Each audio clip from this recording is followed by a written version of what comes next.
Good evening. And okay, so let me address all my friends here, my family, my colleagues, my teachers, and everyone, each one of you.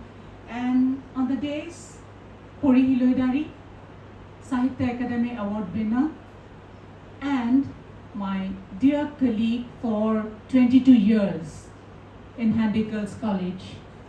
So that's the most important thing for me.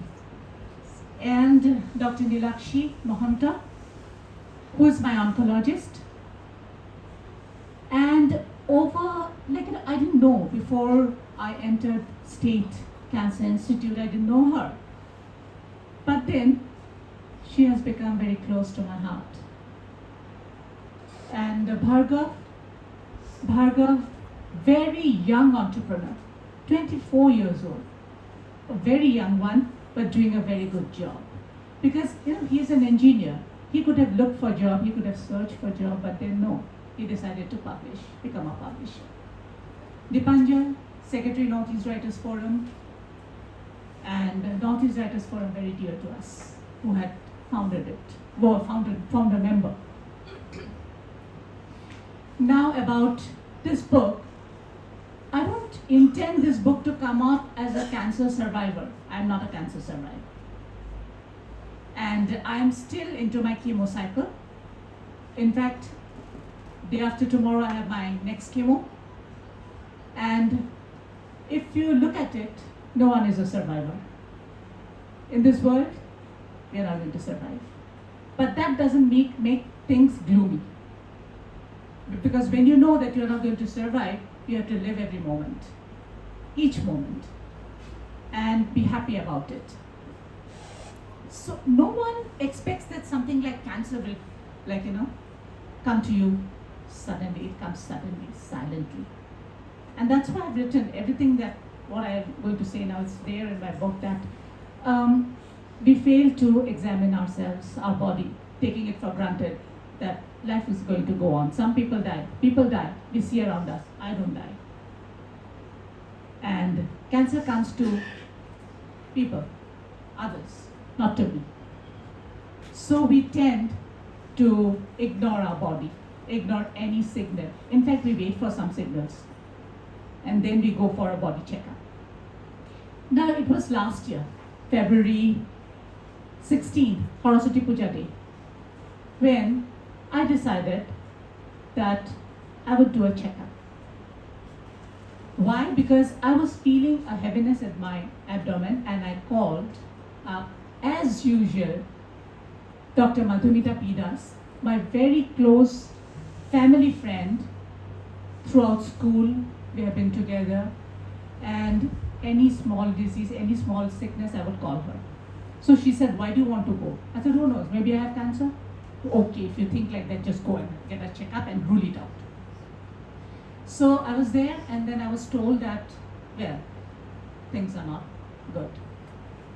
And Roman, my husband, and my daughter was in the driving seat because parking was difficult. And I told Roman that things are not good. Came back to the car, straight went to Madhumita's place, and because Madhumita, she, according to her advice, I went to, the checkups and all, and finally got to know I have got cancer. I didn't even have time to cry, because I have to get well. I have to get myself treated. So no tears came out. Now when I look back, I wonder, why didn't I cry?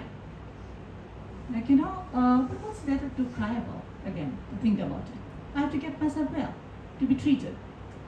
So then we went to Delhi, because my friend here, Ranjita, she's, we are a lot of us together who are actually going through cancer. And they are so positive about it that, it's having a journey together. The most important thing here, I would say, that my friends, the support that I got, Angira, Papuri, Madhumita is always there, Rakhi. It was Rakhi actually, Rakhi Kolita Moral, Rakhi, the day I left for, because this was detected on the 16th of February, and 17th I was, took a flight to Delhi. So before leaving, the closest ones came to meet me. Shibani, then Papuri, Angira, Papuri, and all also came with lots of food you have to eat on your way, and then even in Assam house you will need it. So these are the support system, these people. So throughout my journey, this is what had helped me. These friends, my family members, and I should say that Roman, my husband, stood like a solid rock. He was my pillar, and he wouldn't say much, but I could see his eyes moist when Madhumita was sitting in my home, and it was said. After that, I had never seen him anything on his face. No pity, no sympathy, no what's going to happen, no frustration, nothing. So he was there, like a shadow. And then my son, Geet Angaraj, who was at that time, he couldn't come, COVID was on. So he couldn't come, but he was always on video call, and he breaks down easily because he's very close to my heart. Both are, of course. Then Neha, my daughter Ragini Neha, she from day one, throughout, she has been doing a very practical girl, not a teardrop, unlike her brother, not a teardrop. She was with me, and I said, do you need counselors? Because it said that cancer patients' family need counselors. And she said, she's from, she is a psychologist. So she said, Mama, we don't need anyone. I said, you're treating me like normal person. So something must be wrong with you. I said, Mama, you're normal. So why do you need any counseling? You don't need. So these kind of things helped me a lot.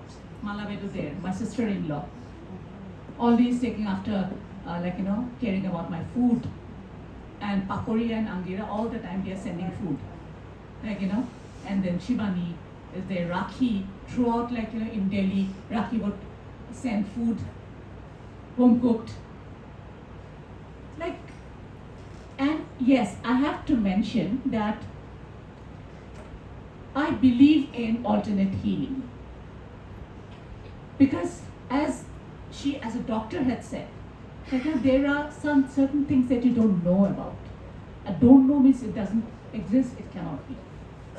So, I had a very good healing guru, Vivek Agarwal, out there. He usually does not take up cases. The group members do. After my first chemo, Sarita, a very good friend of mine,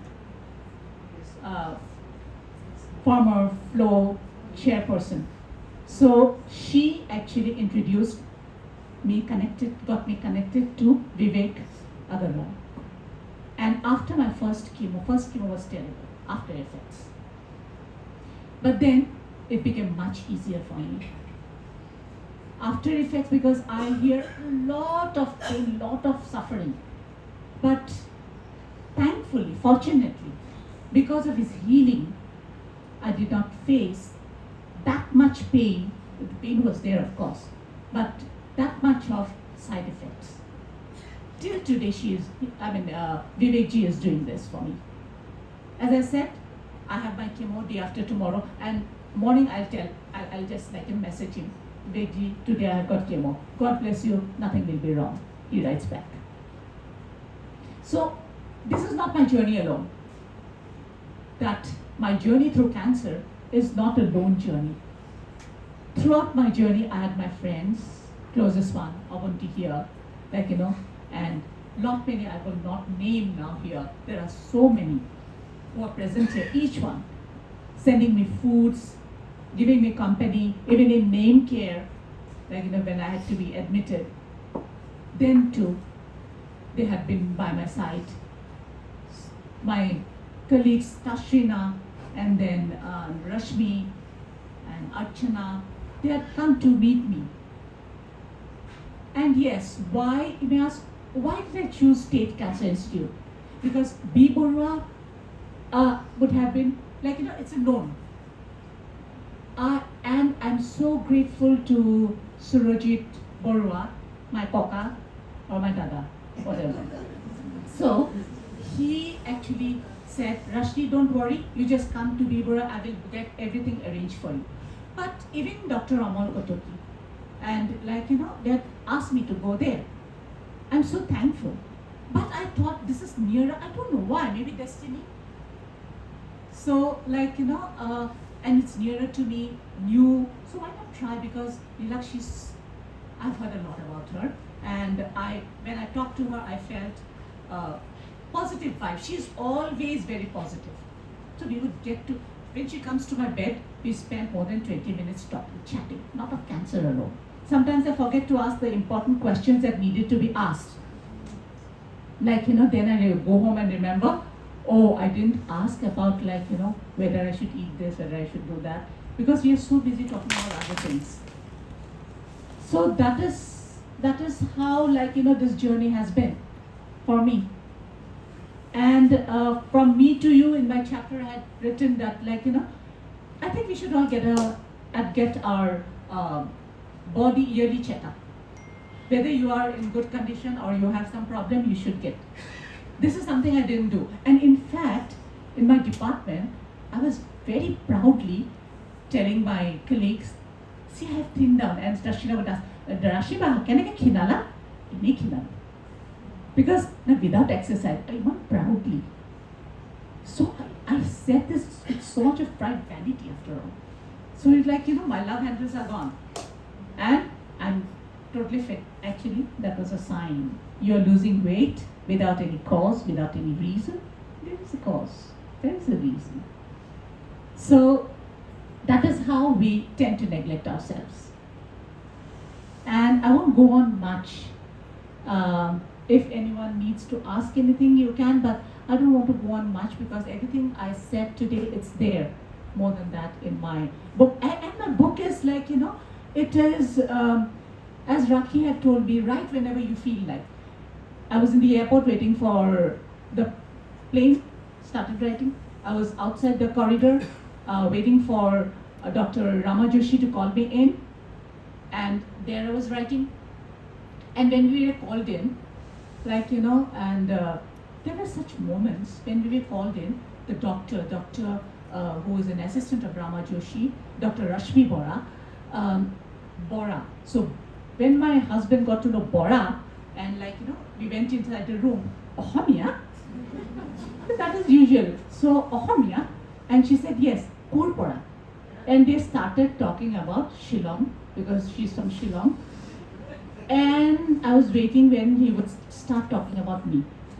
So they started talking, and of course after that I was examined and all. And the moment we came out, Neha, my daughter, was waiting outside.